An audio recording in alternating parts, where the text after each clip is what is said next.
খুনি এবং তার দশররা নতুন কোন রূপে এই বাংলাদেশে ফিরে আসবে। আমরা ফরিদপুরকে, সংগ্রামী ফরিদপুরকে, রক্তক্ষয়ী যুদ্ধের অগ্রনায়ক ফরিদপুরকে শুধু একটি আহ্বান জানিয়ে রাখতে চাই, এই ফরিদপুর যতদিন ফ্যাসিস্ট বিরোধী খুনি হাসিনার বিরুদ্ধে একটি ঐক্যবদ্ধ শক্তি থাকবে, ততদিন বাংলাদেশের আর কাউকে রাখবে না। এই বৃহত্তর ফরিদপুরই খুনি হাসিনাকে প্রতিরোধ করার জন্য যথেষ্ট।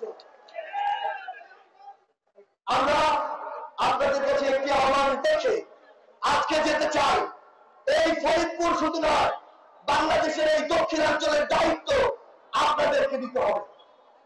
এই দক্ষিণাঞ্চলকে সামনে রেখে আপনারা প্রত্যেকটি চাওয়া আপনারা তুলে ধরবেন।